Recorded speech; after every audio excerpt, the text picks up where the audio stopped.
नमस्कार, मी नेहा खान. आपण पाहत आहात महाराष्ट्र जनशक्ती न्यूज चॅनल. तहसील कार्यालय कन्नड येथे 23 तारखेपासून साखळी उपोषण माजी आमदार हर्षवर्धन जाधव हे शेतकऱ्यांच्या हक्कासाठी सुरू करणार आहे. कन्नडच्या शेतकऱ्यांच्या साठीची महत्वाची सूचना पुन्हा एकदा देतोय की आजूबाजूच्या मतदारसंघांमध्ये मोठ्या प्रमाणात शेतकऱ्यांना नुकसान भरपाई मिळणार आहे, पण कन्नडमध्ये फक्त 2,500 लोकांनाच मिळणार आहे.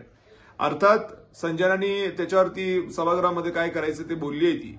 आता त्याच्यात काय होते आपल्याला माहित नाही, पण मतदारसंघातले शेतकरी म्हणून जे मी आवाहन केलंय की 23 पासून आपल्याला साखळी उपोषण करायचंय, तर ते आपल्याला करावंच लागणार आहे. कारण त्याच्यावरून या सरकारवरती काय आपल्याला प्रभाव पाडता येईल याचा आपल्याला प्रयत्न करायचेच आहेत. कारण की शेजारच्या मतदारसंघामध्ये जर का प्रत्येक शेतकऱ्याला 50,000 आणि 70,000 हजार मिळायला लागले आणि आपल्याला एक ढेकळं मिळत नाहीये, तर मग ही पण तर गोष्ट योग्य नाही ना. ठीक आहे, आमदारकीत काय झालं असेल नसेल झालंय, बरं कौतुक आहे की संजना बोलली आहे, बरं हिच्या पलीकडे काय प्रत्यक्षात होतं अजून काही नाही. मग काय करावं लागणार आहे, ती तिचे काय प्रयत्न करेल ती करेल. इकडनं तहसीलदारांनी काय पाठवलं ते होईल, इकडनं आपण पण करूया. हे बघा, हे सगळं मिळून आपण जर केलं आणि आपल्या पदरात पाडून घेतलं तर आपल्या लोकांचा फायदा आहे. आणि म्हणून 23 पासून सगळ्यांनी जिल्हा परिषद सर्कल वाईज ज्या तारखा दिल्या जातील त्या तारखांना 24 घंट्यासाठी त्या जिल्हा परिषद सर्कलनी तिथे उपोषण स्थळी उपस्थित राहायचं आवाहन मी करतोय. तारखा लवकरच जाहीर केल्या जातील, त्या तारखांप्रमाणे तिथं हजर राहायचं आहे आणि सरकारवरती एक प्रकारे प्रभाव पाडायचा प्रयत्न करायचा आहे की आमचे पैसे द्या. आणि हीच गोष्ट आपल्याला महावितरणच्या संदर्भात सुद्धा करावी लागणार आहे, कारण सारखी लाईन ट्रिप होतीये. एक तर नुकसान भरपाई द्या, नाही तर आमची लाईन नीट करून द्या. हे पण आपल्याला घ्यावं लागणार आहे. हे मुद्दे आहेत, हे करावे लागणार आहेत.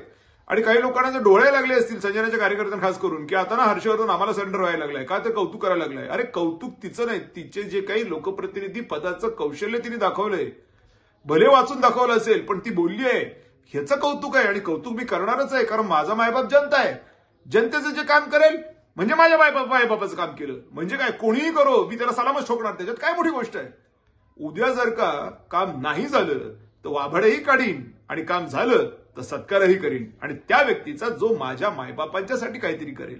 आणि म्हणून त्याच्यातही मी बोललोय की रायभान जाधव साहेबांचे आशीर्वाद तुला भेटतील जर का तू हे काम केलंस, आणि आनंदाने भेटतील, तेही देतील, ते म्हणतील चांगले आहे, काही असो यांचं घरगुती, पण लोकप्रतिनिधी पद व्यवस्थित चालवते आहे ना, संपवा विषय. असं होऊ शकतं. आणि माझ्यासारखी माणसं ज्यांचं मुळातच अस्तित्व पूर्णतः जनतेसाठी आहे, मी पहिल्यापासून सांगतोय, अपने आगे ना पीछे ना ऊपर ना नीचे, रोने वाला ना रोने वाली, पूर्णच्या पूर्ण मी जनतेचा आहे. Public property. त्यामुळे ही पब्लिक प्रॉपर्टी जर कोणी सांभाळत असेल तर ती पब्लिक प्रॉपर्टी त्याच्याकडे जायलाही तयार होईल आणि कमीही करणार नाही. का? कारण माझं काम माझ्या जनतेचं काम होत असेल याच्या पलीकडे मला काहीच लागत नाही. माझं नाही झालं, मला तुम्ही धुणी धुवायला लावा, भांडी घासायला लावा, घासीन, काही अडचण नाही, पण लोकांची कामं माझी करून द्या. MIDC करा. माझ्या शेतकऱ्यांना आता हे जे नुकसान भरपाईचे प्रश्न आहेत सॉल्व्ह करून द्या.